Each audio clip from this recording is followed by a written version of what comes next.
തോൽവി ഉറപ്പുള്ള സീറ്റുകൾ തങ്ങളുടെ തലയിൽ കെട്ടിവെക്കാൻ ശ്രമിക്കരുത് എന്ന കോൺഗ്രസിന്റെ മുന്നറിയിപ്പുമായി ഇന്ത്യ സഖ്യ സീറ്റ് വിഭജന ചർച്ചകൾക്ക് തുടക്കമായി. ഉപമുഖ്യമന്ത്രി സ്ഥാനം അവകാശപ്പെട്ടുകൊണ്ട് വികാസ് മീരിൽ ഇസാൻ പാർട്ടി അതായത് VIP നേതാവായ മുകേഷ് സാഹ്നി രംഗത്തെത്തിയതോടെയാണ് സീറ്റ് വിഭജനം RJDക്ക് തലവേദനയായി മാറിയിരിക്കുന്നത്.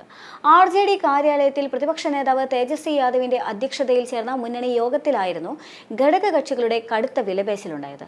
തേജസ്വി യാദവിന്റെ മുഖ്യമന്ത്രി സ്ഥാനത്തിന് വെല്ലുവിളി ഇല്ല എങ്കിലും മുന്നണി സീറ്റ് വിഭജനം സുഗമമാകില്ലെന്ന സൂചനയാണ് 3 മണിക്കൂർ നീണ്ട ആദ്യ യോഗത്തിൽ വ്യക്തമായത്. കഴിഞ്ഞ നിയമസഭാ തെരഞ്ഞെടുപ്പിൽ കോൺഗ്രസിന്റെ ദയനീയ പ്രകടനത്തിന് കാരണം തോൽവി ഉറപ്പുള്ള സീറ്റുകൾ ഏറ്റെടുക്കേണ്ടി വന്നതാണെന്ന് യോഗത്തിൽ പാർട്ടി നേതാക്കൾ ന്യായീകരിച്ചു.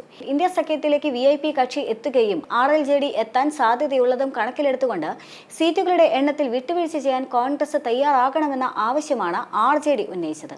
സീറ്റുകളുടെ എണ്ണത്തിൽ വിട്ടുവീഴ്ച ചെയ്യാമെങ്കിലും വിജയസാധ്യതയുള്ള സീറ്റുകൾ നൽകണമെന്ന നിലപാടാണ് കോൺഗ്രസ് സ്വീകരിച്ചിട്ടുള്ളത്. സീറ്റ് വിഭജനത്തിൽ ഉൾപ്പെടെ കോൺഗ്രസിനേക്കാൾ പ്രാധാന്യം ലഭിക്കണമെന്ന VIP നേതാവ് മുകേഷ് സാഹ്നിയുടെ അവകാശവാദം മുന്നണിയിൽ കീറാമുട്ടിയാവുകയുമാണ്.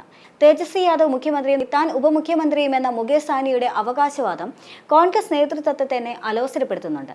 കഴിഞ്ഞ തവണ മികച്ച പ്രകടനം കാഴ്ചവെച്ചത് പരിഗണിച്ചുകൊണ്ട് കൂടുതൽ സീറ്റുകൾ വേണമെന്ന് ഇടതു കക്ഷികളും ആവശ്യപ്പെട്ടിട്ടുണ്ട്. എന്നാൽ അതേസമയം തന്നെ ബീഹാറിലെ തൊഴിലില്ലായ്മയും പാലായനവും ദാരിദ്ര്യവുമെല്ലാം തന്നെ ഇന്ത്യ മുന്നണി തെരഞ്ഞെടുപ്പ് വിഷയമാക്കണമെന്ന് യോഗത്തിന് ശേഷം RJD നേതാവായ തേജസ്വി യാദവ് അറിയിച്ചിട്ടുണ്ട്. സർക്കാർ കണക്ക് പ്രകാരം തൊഴിൽ തേടി സംസ്ഥാനം വിട്ടവർ 2 കോടിയാണ് എങ്കിലും 4 കോടിയിലേറെ പേർ പലായനം ചെയ്തിട്ടുണ്ട് എന്ന് തേജസ്വി യാദവ് പറഞ്ഞു. നിതീഷ് കുമാറിന്റെ 2 പതിറ്റാണ്ട് നീണ്ട ഭരണത്തിനെതിരെ ശക്തമായ ജനവികാരം ബീഹാറിലുണ്ട് എന്നും അദ്ദേഹം കൂട്ടിച്ചേർത്തിട്ടുണ്ട്. എന്നാൽ അതേസമയം തന്നെ BJPയെയും RSSനെയും പരാജയപ്പെടുത്താനുള്ള പാത ഗുജറാത്തിലൂടെ എന്ന പുതിയ അജണ്ടയാണ് സമാന്തരമായി ഇപ്പോൾ കോൺഗ്രസ് പയറ്റുന്നത്. ജില്ലാ കോൺഗ്രസ് കമ്മിറ്റികളെ ശക്തിപ്പെടുത്തുക എന്നതാണ് സംസ്ഥാനത്തെ പൈലറ്റ് പദ്ധതിയെന്നും രാഹുൽ പ്രഖ്യാപിച്ചിരുന്നു. ഇത് ഞങ്ങളുടെ പൈലറ്റ് പദ്ധതിയാണ്. ഗുജറാത്തിൽ നിന്ന് പരീക്ഷിക്കാൻ ഞങ്ങൾ ആഗ്രഹിക്കുന്നു. കാരണം ഇത് ഞങ്ങൾക്ക് ഏറ്റവും പ്രധാനപ്പെട്ട സംസ്ഥാനമാണ് എന്ന സന്ദേശം ഇവിടെ നിന്ന് നൽകാൻ ഞങ്ങൾ ആഗ്രഹിക്കുന്നു. ഞങ്ങളുടെ പോരാട്ടം പ്രത്യയശാസ്ത്രപരമാണ്. ഞങ്ങൾ ഗുജറാത്തിൽ അതിനെതിരെ പോരാടും. ഞങ്ങൾ വിജയിക്കും, രാഹുൽ ഗാന്ധി പറഞ്ഞു.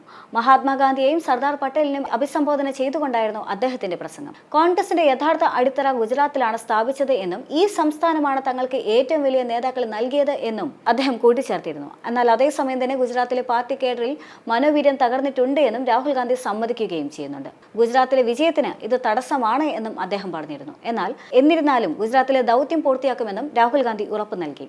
കുറച്ചു മാസങ്ങളായി ഖാർഗെജിയുമായി ഡൽഹിയിലെ മുതിർന്ന നേതാവുമായും കോൺഗ്രസിനെ ശക്തിപ്പെടുത്തുന്നതിനുള്ള വഴികളെക്കുറിച്ച് ചർച്ചകൾ നടക്കുന്നുണ്ട്. കാരണം ഈ പോരാട്ടം രാഷ്ട്രീയം മാത്രമല്ല, അത് പ്രത്യയശാസ്ത്രപരവുമാണ്. രാജ്യത്ത് 2 പ്രത്യയശാസ്ത്ര പാർട്ടികൾ മാത്രമേ ഉള്ളൂ. ഒന്ന് BJPയും RSSും, മറ്റൊന്ന് കോൺഗ്രസ്. ഇതായിരുന്നു രാഹുലിന്റെ വാക്കുകൾ. BJP RSSനെ പരാജയപ്പെടുത്താൻ കോൺഗ്രസിന് മാത്രമേ കഴിയൂ എന്ന് രാജ്യത്തിന് മുഴുവൻ അറിയാമെന്നും രാജ്യത്ത് RSSനെയും BJPയെയും പരാജയപ്പെടുത്തണമെങ്കിൽ അതിനുള്ള പാത ഗുജറാത്തിലൂടെയാണ് എന്നും അദ്ദേഹം കൂട്ടിച്ചേർക്കുകയും ചെയ്തു. അതേസമയം തെരഞ്ഞെടുപ്പിന് 3 മാസം മുൻപ് മാത്രം സാമ്പത്തിക സഹായം നൽകുന്ന രീതിക്ക് പകരം ജില്ലകൾക്കായി പ്രതിമാസ കോർപ്പസ് സൃഷ്ടിക്കാൻ പാർട്ടി തീരുമാനിച്ചതായി രാഹുൽ ചൂണ്ടിക്കാണിച്ചു. പാർട്ടിയെ വളർത്തിയെടുക്കുന്നവർക്ക് ശാക്തീകരണം നൽകുമെന്നും അതേസമയം പാഴാക്കുന്നവരുടെ തീരുമാനത്തിൽ നിന്ന് സ്വയം അകന്നു നിൽക്കാൻ ആവശ്യപ്പെടുമെന്നും നേതൃത്വത്തെ നയിക്കാൻ പ്രാപ്തിയുള്ളവർക്കായിരിക്കും അവസരം നൽകുക എന്നും അദ്ദേഹം പറഞ്ഞു.